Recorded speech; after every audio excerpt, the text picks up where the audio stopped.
Hello, everybody. Welcome to There Goes Tokyo Remix. It is I, Joe, and I'm joined again with Justin. Hello, everybody. The classic co-host here, and it's finally happening. We actually got this one done a little bit quicker than our Gamera Mothra delay. I was going to say. It's like, wow, like, Justin's like, yeah, we got to hit this out because I'll be out of town. So I'm like, all right, well, hey, we made it happen. So if you don't know by the title, assuming you've already clicked on this video thing, audio file here, we are going to be discussing the original 1933 King Kong, which I'm pretty sure I never saw in full. Like, I realize now, I think I might have seen the one scene on TV where the classic one where he's in chains and he breaks out.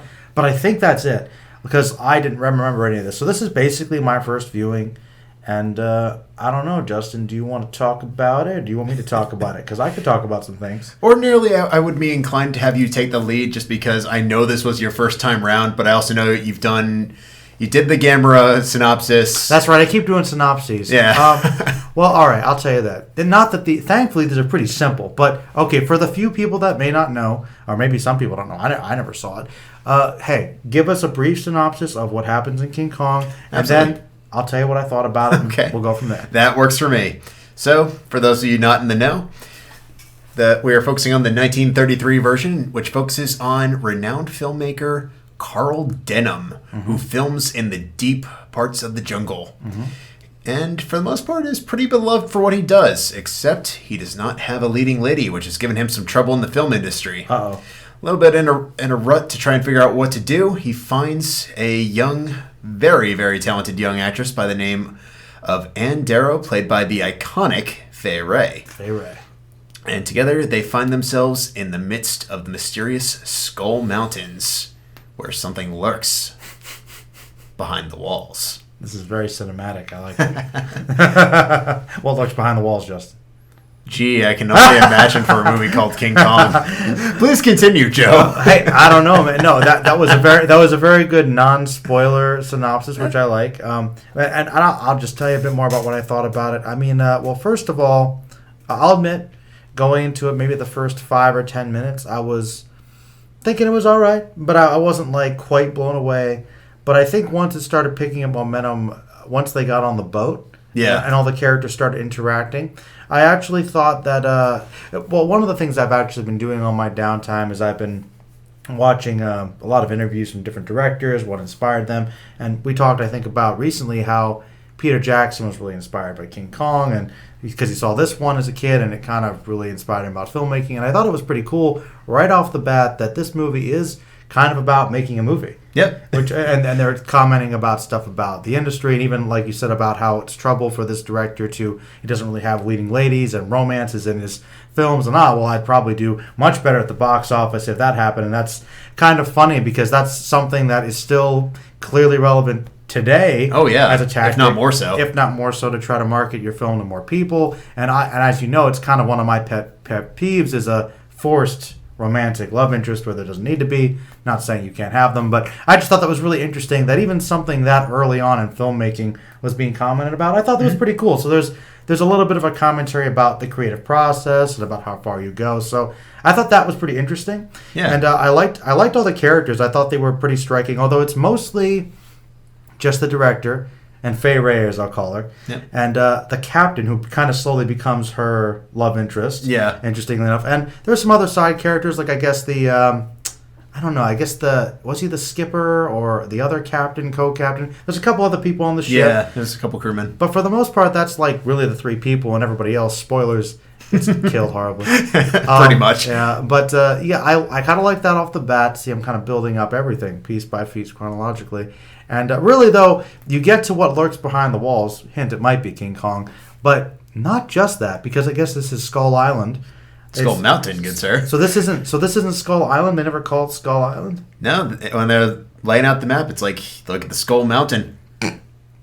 Well, apparently Skull Mountain might be on some unnamed island that might be named later. Yeah. That's interesting, though, because I remember, I thought it was cool they mentioned Skull, which is the inspiration, I guess, for the newer movie that came out a couple years ago that Godzilla might be fighting pretty soon again. But yeah, so a skull. I guess the Skull Mountains on these islands, which I guess will be sort of in quotes Skull Island or soon to be. Yeah, still technically Skull Island. It is an island. It just happens to have mountains on it. Yeah, very mountainous islands. They're out there, but you don't think of that as typically the geographical composition. I guess that's anyway. The point is, the interesting thing is this guy is a very ambitious director, and it's a little shady. He kind of recruits Fay Wray because she's sort of down on her luck and is kind of saying, hey, I'm going to go film in this new jungle that I've heard about. There's some interesting stuff we can get on film to use for a movie, but doesn't really tell anybody what they're getting into. So I wasn't really sure exactly how to feel about him right away. I thought it was a very interesting character, and I'd like to poke your brain about that when I tell you all the good stuff. But really, once we get there, behind the wall, we find the natives. They want Fay Wray to offer up to Kong, end up kidnapping her, and Kong likes what he sees, and so the interesting love story begins. He kind of takes his prize, and they have to go off and rescue her, and they go to the island, and the other stars of the movie, all the dinosaurs, who are all apparently carnivorous, even though some of them are not, so I guess their info was a little weak in the 30s, but basically there's many dangerous dinosaurs and giant crabs and lizards and snakes and all kinds of monsters that Kong battles, they battle, and they're trying to rescue Fay Wray. Many of them die horribly, and I'm kind of just slowly sort of synopsizing the movie again in more detail, but basically, of course, it leads to them using these grenades the gas grenades that they allude to actually knock out King Kong and take him back because everybody else gets killed, so we might as well make it worth it. Yeah. And then, of course, he gets loose, and there's the tirade, and then he gets killed. Mayhem ensues. And I guess, in addition to the characters actually being pretty memorable and kind of likable, and they were more layered than I thought they were going to be, probably the most obvious thing to talk about, which I'm delighted to talk to you about, is that the effects for this movie were amazing. Oh my gosh, for 1933, outstanding. I mean, even looking at it with a modern eye, I didn't care. Like, I thought I was just so blown away by what they were able to accomplish with the stop-motion photography back then. And, but the thing that I also really enjoyed was not only how detailed a lot of that was for all the monsters' movements, they actually had different effects, too. Like, there was some costuming, some puppetry, some big animatronics. Like, I'll tell you my favorite effect actually shot in the movie was... Go on. It was really cool. Was where they had the giant Kong arm, and Fay Wray is being held by that arm, and they've actually, I guess, imposed the Kong stop-motion image on top of that, and it looks seamless. It does. And I was like, wow, that looks great. Alongside that, the way that they utilized the stop-motion to seamlessly transition to, like, grabbing Fay Wray in motion without making it look cheap. That's not easy. That's really, really difficult, and they make it look easy. Yeah, it's just, and you could tell, like, I know, I forget this guy because it's not Ray Harryhausen, but it's the guy that basically taught him. Do you know his name? Not off the top of my head, unfortunately. Forgive us for not knowing his name, but that guy, he apparently worked on The Lost World, too. Wow. Oh, man, this guy got around. Yeah, he was the original stop-motion guy. And it's one of those things where, I mean, obviously we watch a lot of the kaiju movies and stuff, so we don't mind big lumbering costumes, but for me watching these things, it was like just knowing that they were practical effects but with such detail, there was something kind of otherworldly about them that I got sucked into the magic of the movie making, that even though I knew it wasn't quite how these animals would move, I still kind of believed they were there. Yeah, there was that really nice suspension of disbelief where it's so really well interwoven into the narrative that you just kind of forgive the faults, the dated effects and other aspects. Yeah, I mean, like I'm usually pretty forgiving about effects, but in all honesty, this was like a masterpiece of visual filmmaking. Like, special effects work. I can understand why this inspired so many people, because this would be hard to do today. Oh, yeah. like finding ways to incorporate blue screen without making it look like they're in front of a screen. Yeah, that was actually probably the worst effect for me, is like they had a couple of them just like wandering around. Well, let's wander around, and there's the scene where they're actually just literally walking across the screen, and you can literally tell it's a projector showing these giant images. And okay, that was the part that was most obviously fake for me. Funny that you say that, because I don't think it really... It only really bothered me when they were on the boat. When they were just sort of wandering around the island, I didn't think it was that bad. No, trust me. Most of the time on the island, I didn't care, but there was that one shot where I think there's like a giant crab or something, and they're like, oh, and I'm like, okay, I could tell that one was just them in front of a screen, but the images on the screen were so well done, I'm like, okay, whatever. That was the one time I'm like, all right, I'm going to say that one doesn't quite hold up, but when they encounter the Stegosaurus, though, that was awesome. That was a great action sequence. That was really cool, though I had mixed feelings, which I think alludes to what happens with Kong later, which I'll get to eventually, is that I felt bad for the Stegosaurus, and maybe that's I'm wearing my Jurassic Park shirt. Maybe that's just my love of dinosaurs right there, and also knowing that a Stegosaurus is probably not the most aggressive dinosaur, and they're like, oh yeah, kill that thing, put it out. I'm like, well, that made me a little sad, but I get it. It's a monster once again. Yeah. In the context, you got that freaking Triceratops thing was eating everybody. Yep. So no, trust me, and that was the thing too that I have to say was really good, just in terms of the music and all the shot compositions with the effects and how seamless they were. In addition to honestly how good the acting was with everybody reacting to what they were supposed to be around. Oh yeah. There was so much genuine tension for me in this movie. Yeah. Like, I'm not lying to you. I was worried about these people. And like, these things are so creepy and they're so dangerous that I was literally, no, like, run, jump, don't let it go. No, it's coming behind you. Like, I thought there were quite a few times where I'm like, no.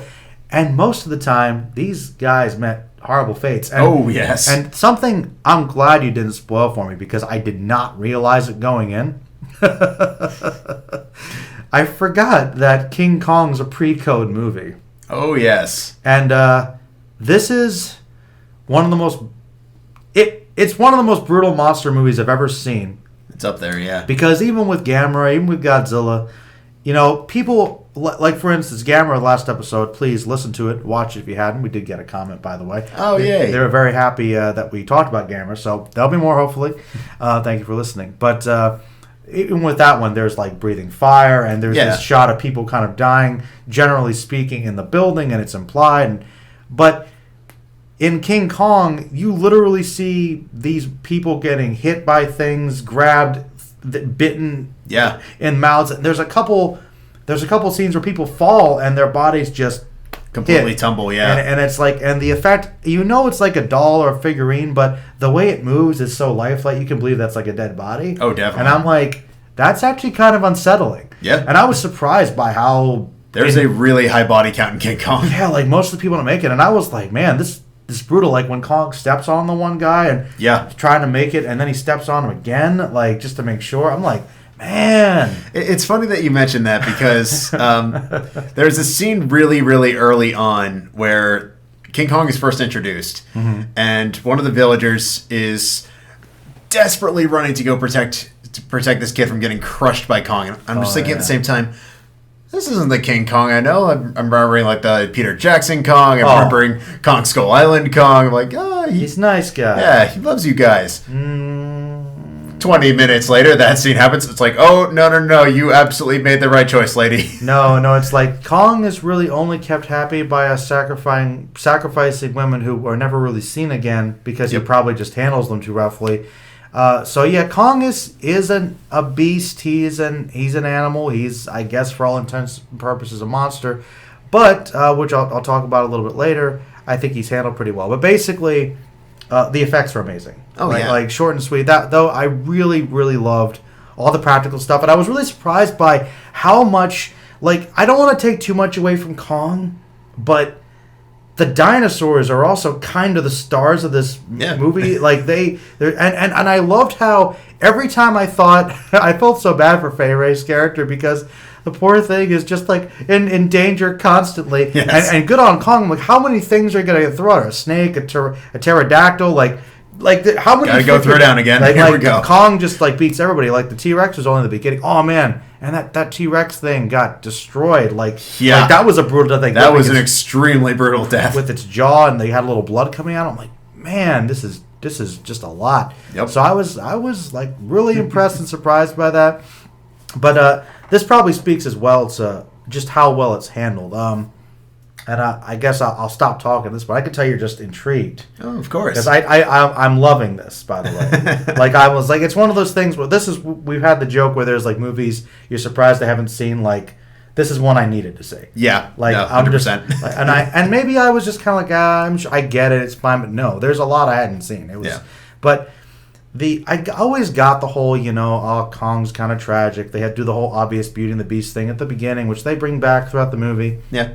But it's really awesome how well handled it is, which I guess Godzilla probably echoed later on, was how he's kind of a force of nature. He is a monster, and we're fearful of him in a weird way, mostly throughout the movie early on.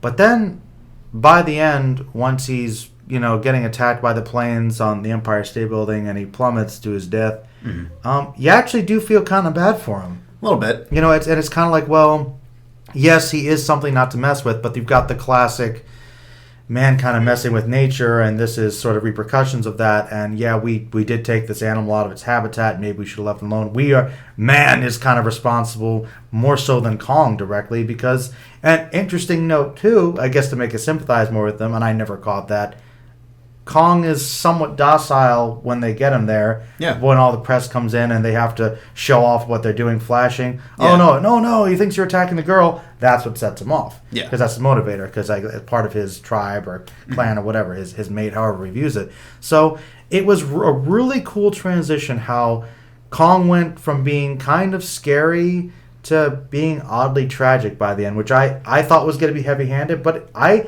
and much in the same way that I was cringing when people were getting attacked and you had the plummeting of fists and Kong crushing and biting people. Yeah. When he's getting those hits on the tower, I was like, no. Like, I felt bad every time he gets hit more, and he gets hit one side of the neck and then the other side of the neck, and he's going down. It's sad. Yeah. And it's effective with how much he's able to convey with obviously any dialogue or anything. Right. And I was really surprised how well done that was. Definitely. No, I think one of the things that's fascinating to me about King Kong is that it kind of emulates what I love about really good filmmaking. Is it's a movie that you can read many different ways, and all are totally valid and all are really well done. You can view Kong as a simple adventure story. You can view Kong as a scathing commentary on the film industry. You can view Kong as pretty much the dangers of colonialism incarnate, and it works. Environmentalism, too. Environmentalism, absolutely. And I would even go a step further and maybe even say the general white lens. Everything we see about this culture is seen through the eyes of Carl Denham. Even straight up to when Kong is on exhibition. It's through the eyes of Carl Denham. That's true.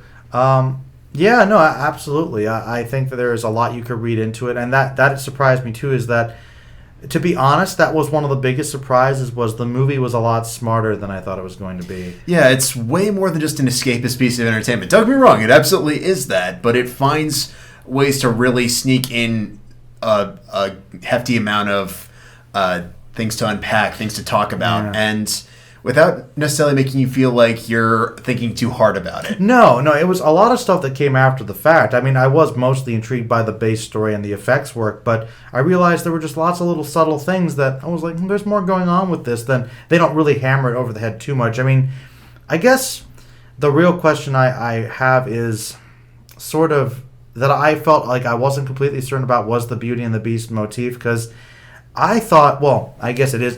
If there was one theme the movie was trying to go for, it was basically, well, that love can, I guess, make you let your guard down.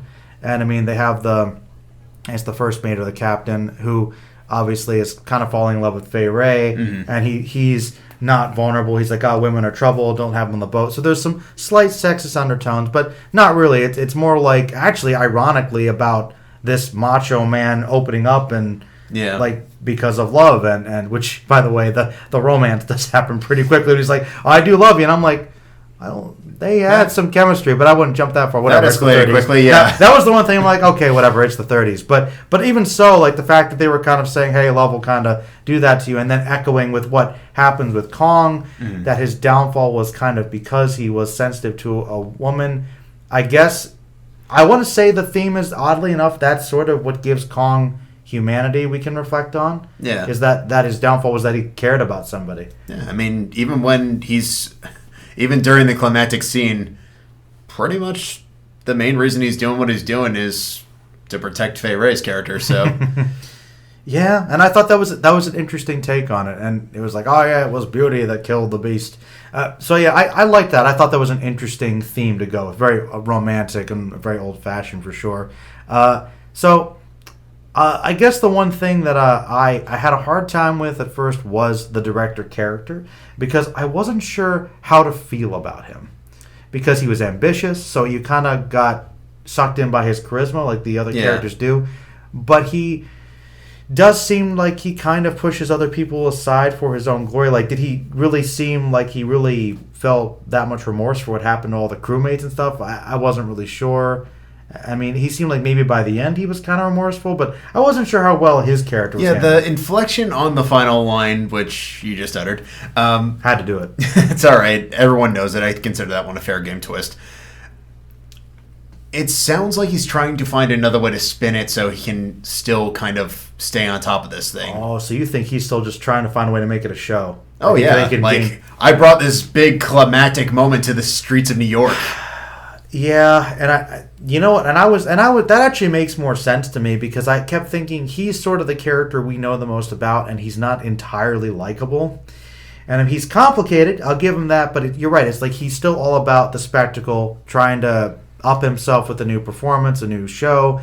But it's like he seems kind of moderately like he's learned something. He's grieving a little, but I don't know. I couldn't quite read it. I would go more in the realm of, I wouldn't necessarily go so far to call him likable. I would say he's more relatable and he's more of a human character. We can understand. Yeah. We can understand his ultimate goal. He wants to make movies. He wants to make movies. I'm sorry. People want to see, not people's. Whoopsie. Well, but various peoples would like to see them.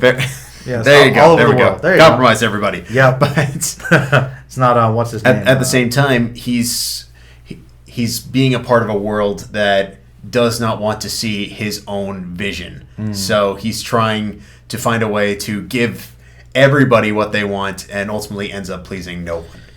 Yeah, so it's like ironically trying to compromise by kind of feeding into the Hollywood system and trying to make it a really wide audience success, but then he kind of compromises against his own artistic vision too much. Exactly. I think if he has any remorse, he has remorse against himself.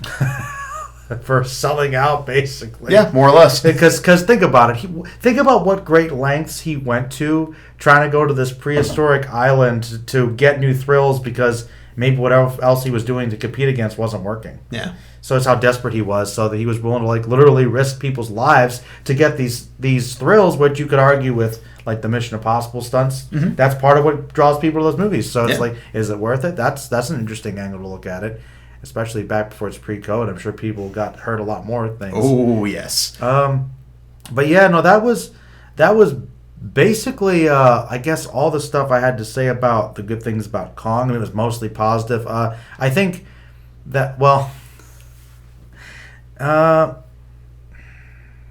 I used to think that I'm definitely more of a Godzilla guy. Yeah. As you know, and I did have a question for you, which I think I know the answer to. Okay. But after watching this, it really made me think differently, because we might do some more Kong stuff after this to kind of coincide with the new Kong versus Godzilla. Yeah. Godzilla versus Kong.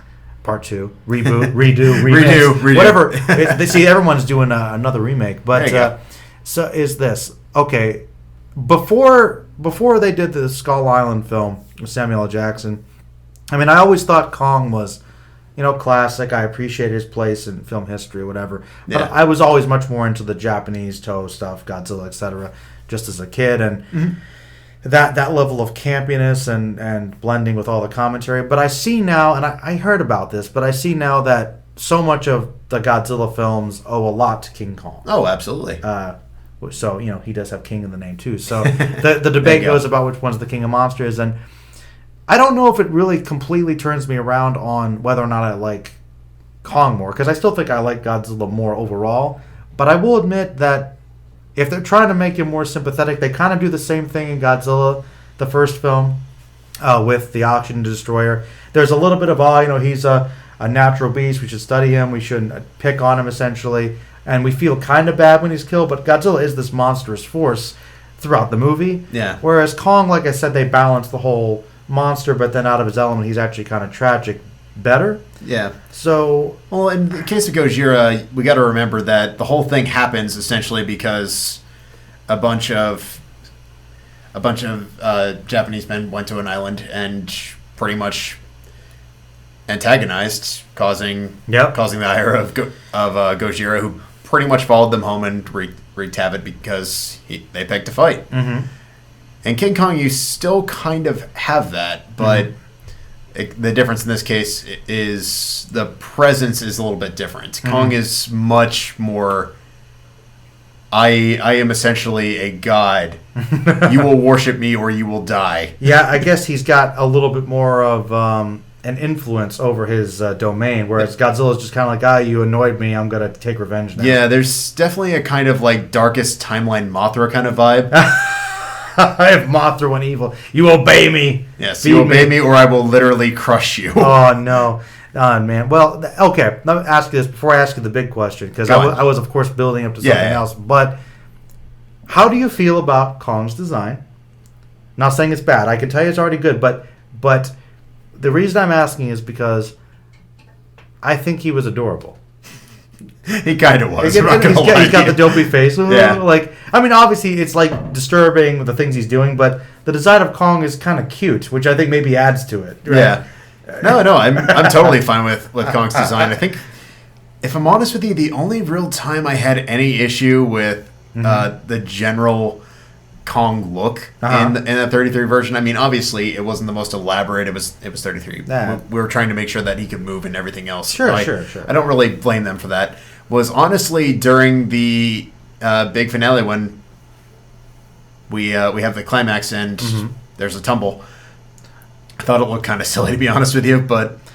Oh, man, I thought that was so sad because he hits the building a couple layers, then goes down. I guess it could look kind of silly, but it was a lot like the ragdoll effects where the humans were getting killed and they were falling. Yeah. So, I don't know, that worked for me okay, because I was so into the moment of like, oh, man, he's slowly being killed. So, for me, when he fell, it was like, oh, that's the fall, that's the tragic... And so, but I guess you could say out of context, you add some Wookiee sound effects, it could be silly. Oh, yeah. Like, whoop, there goes Kong.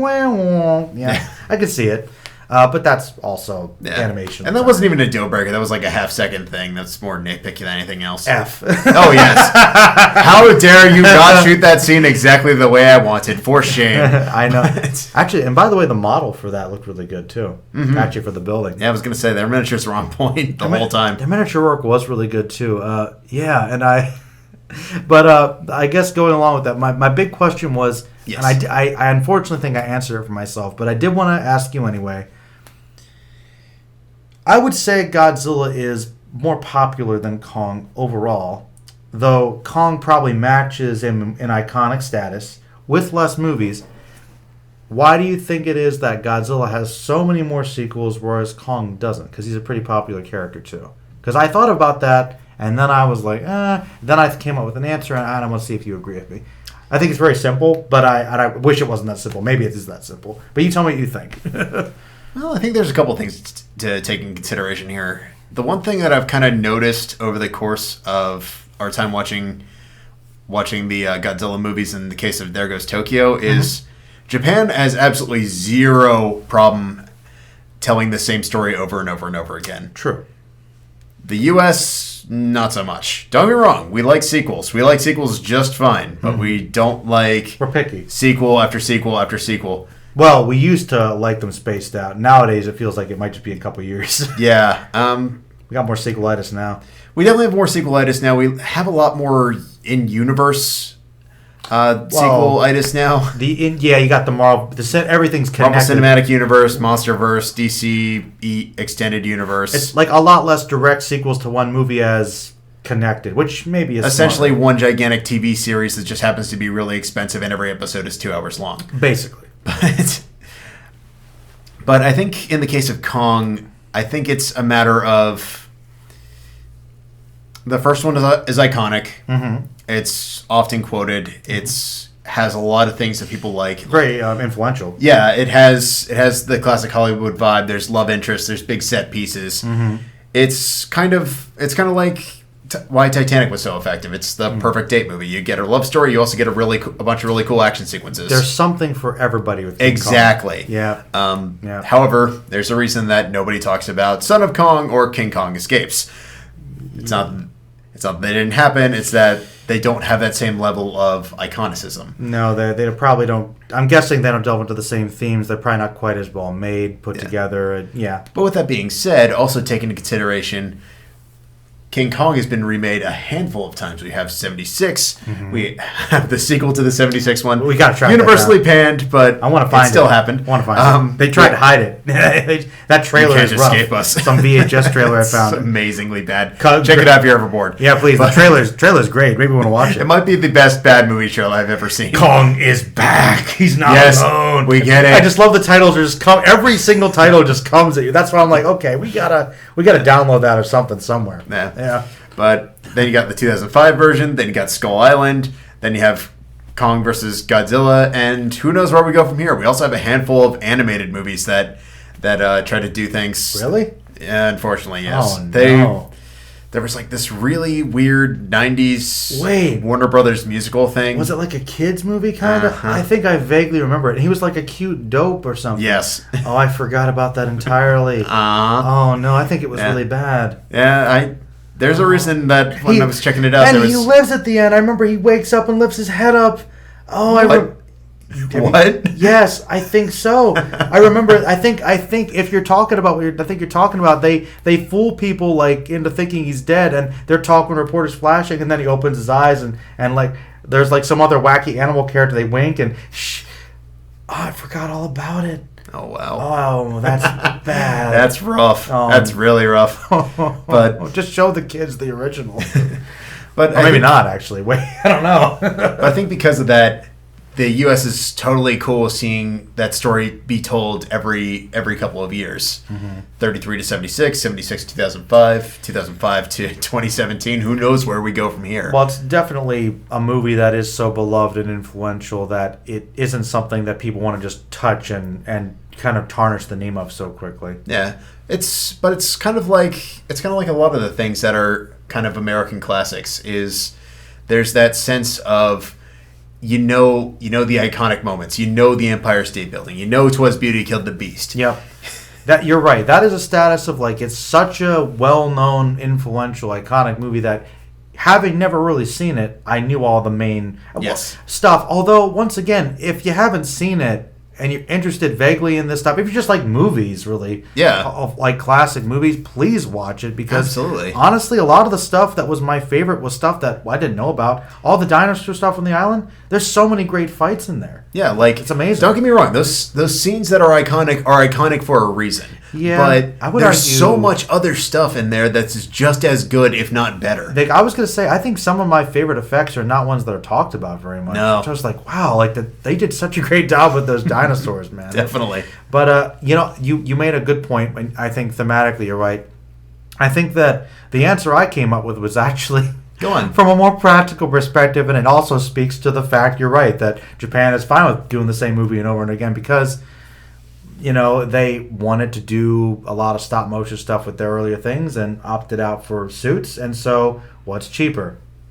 From a financial standpoint, absolutely. I mean, not that I have anything against that. I obviously think it can be done really well, but I guess maybe there was a little bit more of a resistance to doing that. And when in the U.S., because the stop motion stuff was so iconic, but I know that is hard and that's expensive. And really, outside of Harryhausen, I don't think you saw it that much on a like scale? From 50s to 60s we kind of saw it a little bit in the 80s, but then it really died off come the 90s. I believe the Evil Dead movies had some, right? Evil Dead movies had some. Army of Darkness I think is like the last big real like modern movie that had set pieces set pieces that were stop motion driven. Yeah, like you see it once in a while, but like I really, man, I like some good stop motion, and it's such a weird effect too. Maybe it's the surreal aspect to it that like I said, I grew up with like the Jason the Argonauts and Clash of the Titans, so I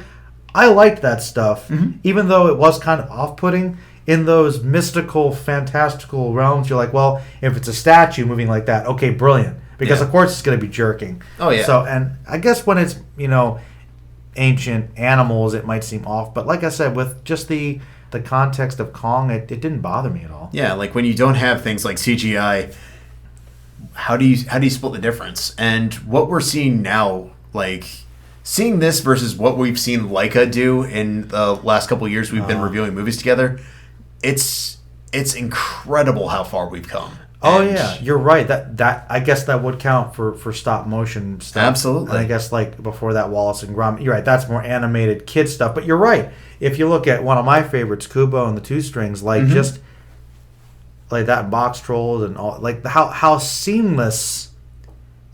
What was that one? Was it The Missing Link? Yes. Yep. Yeah, I saw that, by the way. That was pretty good. Yeah, I enjoyed it. That was a really good movie. Literally, I'll talk about Kubo for a second here. Kind of unrelated, but just as an example of, you're right, how far it's come. If somebody wanted to have more stop motion elements, maybe tweaked a little with CGI or something, it's brilliant. Like it still blows my mind that Kubo was just imitating it that well. Yeah, as fluid as it was. Actually, correct me if I'm wrong. Was it all stop motion, or was it CGI like done to imitate stop motion? As far as I'm aware, Leica stays almost, if not entirely, practical, right? Yeah, stop motion. Because remember they show the models and everything. So yeah, I guess it. Man, then in that case, yeah, we're right. That's then you know what? If Leica could help get involved with something, I'd love to see some stop motion stuff, because there is a beauty to it that There's I think a place for it. It's just expensive and time consuming, which scares the U.S. a lot. And let's be honest, I mean, what a great platform to talk about it. But clearly, I mean, we have some love for practical effects on this series. Oh, yes. I mean, pretty much 95% of why any of these movies exist. Yep. So, no, I really think there's something to be said for it. But you're right. It's like just, shout out to pretty much everybody that worked on those creatures, because just the attention to detail and the time of just like another shot, and then the slight movements. Just talk about patience. Yeah. Like, to get it as fluid as it was, I mean, Kong especially moved really well. Mm-hmm. And, by the way, one little character thing I did like. Go on. Speaking of, all right, well, first of all, he is adorable. Like, when he's climbing up on the buildings and looking into the building, like, his little Kong is cute. So it's the I think one of my favorite kind of dark moments, but I thought was kind of showed also how innocent Kong was. Mm. He's looking for Fay Wray, and of course the amazing effect where the arm reaches into the building and pulls out a woman. Yeah. He finds the wrong one. I think it's a brunette lady, and he just takes a look. Oh, this isn't the one I'm looking for, and just tosses her off the building. I'm like, oh man! But I thought that was like, so it's not like he's evil. It's just he doesn't. It's like a doll or a toy. He's like a little kid in a big crowded room. Yeah, and I guess that's the appeal of the character right there. Whereas, I guess Godzilla is still a bit more menacing, but that's the point. Yeah. Yeah, man. I think that's everything I wanted to say about Kong. But is there anything else you can add? Anything else we haven't covered? I knew this was going to be. I feel like once again I talked way too much, but I'm just praising. No, it's a good movie, and I'm glad you finally got to watch it. No, it's honestly, I think in time it could be one of my favorites. Like, this one's put up as like great movies, classics, and I'm like, I 100% get it. You gotta love when you find something that just has been hyped up so much and it actually lives up to that hype. Yeah, and maybe that's one reason why I didn't jump on. I'm like, okay, I get it. And maybe it's also a little bit of the fact that I'm such a Godzilla guy. I don't want to be like, oh man, people root behind Kong, but I could get it. I could get people rooting for Kong. I could get it. So let me ask you, did you have any hesitation getting into Kong as a kid, or was that... No real hesitation. It's just, sometimes some movies don't come your way because it's not on TV or the parents don't own it. Yeah. And it just, it's like, I'll tell you, my history with Kong is bizarre. Like, I might have seen a couple scenes of this. Mm-hmm. I saw the original Godzilla vs. Kong where I'm like, well, Kong's just the bad guy in this one from my perspective. Like, okay, I mean, I don't really like him that much. So that was my Kong is just Kong in that one. That was probably my first exposure, so that might explain it. But weirdly also enough, mine too. And I did see the 76 one, which I thought was okay. And I think there might have been like a Universal ride or something that scared me as a kid. Okay. So I think the Kong one might have scared me there. So maybe that's one reason why. But it's not like I have anything against Kong as a character, because like I love the Peter Jackson movie, and you know what? That might be one reason why I didn't seek this one out, because I like the Peter Jackson movie. It's a good movie. Spoilers, and I'm like, well, so, and this might sound weird to me to say now, but back when it came out, I was probably like, well, this is like that, but probably so much better. So you know what I mean? So not that I was really like against low budget things, but but I think I appreciate them a lot more now. Yeah, no, I wasn't trying to say that you were like completely avoiding it. It was just one of those like it's curious because there are some things that I didn't see for a long time, and I'm always going back thinking, why did it take me so long to get here? No, and that is a weird thing, like the things that you miss, and honestly, a lot of them we joke about it. I don't really have an explanation for some of them. Like there's some that maybe they're classics, but like it's really long, or I feel like I'm not in the mood. But King Kong, it's just I never had a burning desire to seek it out because I thought I got it. Yeah, it's interesting because I'm kind of on the flip side of that. Really, it's so great. Well, watch it now. No. Yes, but not exactly the way that you would. Not exactly the way you would think. So, I come from a family that absolutely loves classic movies. Mm-hmm. The silent era, the black and white era. Mm-hmm. Hitchcock is massive, but don't watch it until you're like 12. Chaplin too, right? Chaplin, Keaton, Harold Lloyd. The list goes on. Mm-hmm. But King Kong was brought up a lot. My dad loved Fay Wray. My dad loved the story. Mm-hmm. But we never really sat down to watch it. But there was always like a poster magnet on my fridge, and I just thought that was like the coolest thing ever. I love the illustrated posters. I wish that was a thing that would come back. That's also true. I'm glad you brought that up. The poster for this was awesome. Oh yes, yes. There might be more than one. I love old movie posters. My gosh, so great. It is absolutely a lost art, and it makes me sad. So it sounds like you got almost the essence of Kong around you without ever seeing it. Yeah, so a lot of it was like, okay, I know I'm going to watch this at some point. I haven't watched it yet, but it's going to happen. Mm-hmm. I think part of it was some of the Universal monster movies just did not hook me as a kid. I love The Wolfman. I thought The Mummy was really boring. I don't think I've actually seen The Mummy. I haven't seen it in full, but I've seen the start of it, and I wasn't crazy about it. Yeah, Universal monster movies for me are kind of weird. Like, I want to go back and watch more of them now, but like I think I saw Frankenstein originally and Dracula. Bride? I saw Bride recently. Oh, actually. really? Yeah, I never saw Bride. Bride's actually really good. I'm trying to think. I never saw Mummy. Obviously, I've seen Creature from Black Lagoon, which might be my favorite monster, but am I missing any? Oh, Wolfman. Wolfman I saw recently, too. Wolfman's good. Yeah. But I think my favorite of them, believe it or not, was actually The Invisible Man. That one I have not actually seen in full. That one's probably the darkest one because he's not really a monster per se. He's a man that just goes around crazy invisible, killing people. Yeah. So it's like it's actually kind of dark and tragic, but getting off topic, it's still monsters though. No, but it's related, and I mean that's kind of why I think Kong is such a brilliant piece for our podcast as it stands right now is because the term kaiju, literally meaning strange creature, is so broad. True. That you can probably make a case for most of the Universal monsters. You probably make a case for Pokemon, really. But well, no, and that's kind of, I guess, what we're getting to here is we kind of wanted to sort of get back into the beat of some of the classic monsters, but since it's remixed, we want to kind of mix it up, literally, and kind of expand and play around with what a kaiju means, a giant monster, a strange creature. Mm-hmm. And you might be seeing some more wacky, off-the-cuff, less obvious movies in here. Yeah, we want to go well beyond Godzilla, and I think we're getting started, but I think we're going to get even more off the beaten path as we go along. Yeah, I know that you want to actually do some more Kong.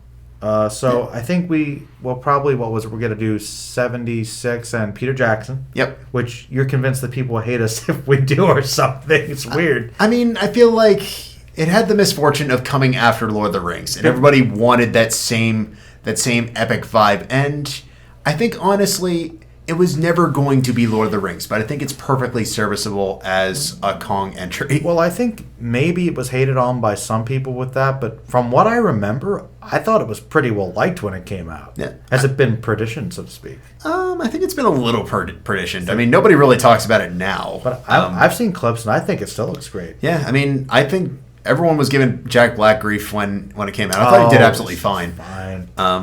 Is he as good as the original guy? No, but he does his own thing. It's like Will Smith in Aladdin. He does his own thing. He makes it work. Oh, it's fine. The Aladdin Defense. I didn't actually watch it yet. I didn't really have a desire to. I will say Peter Jackson Kong is better than 2020 Aladdin, but that's a story for another day. Got you. Yeah, different podcast entirely. Much different podcast. But yeah, we'll do some more Kong, and I am would like to do, what is it, King Kong Escapes? What is the Japanese one where he's a robot Kong? Oh, yes, King Kong Escapes where there's a minigun. Yeah, I'd like to try and tackle that one if we can, but after we get through Kong, maybe in the next month or so, we'll do some weirder ones. Yeah, absolutely. But I think we found, there actually is a list of kaiju monster movies on Wikipedia, so there's like a lot of things kind of in the vague area. Like where do we draw the line with this? Yeah, well, we'll draw the line when we have a podcast where we don't actually talk about a monster, and we're like, okay, we've gone too far. Yeah, like the monster is like a man. Well, actually, if he's a giant man, I do want to do Attack of 50 for Women at some point. I am absolutely okay with that. That has to happen. But all right, everybody, I think that's going to wrap up this Kong episode of the Not Kaiju Cast. Man, that was such a good idea. I know you're out there. Yes. But thank you, everybody, for tuning in, listening to us talk about King Kong. Please watch it if you haven't. If you like movies, I think it's worth your time. Absolutely. Don't miss out. I'm actually probably going to write like a blog about it. I'm that passionate about it. I love this so much. So, all right, everybody, have a wonderful, wonderful day. Take it easy, everybody.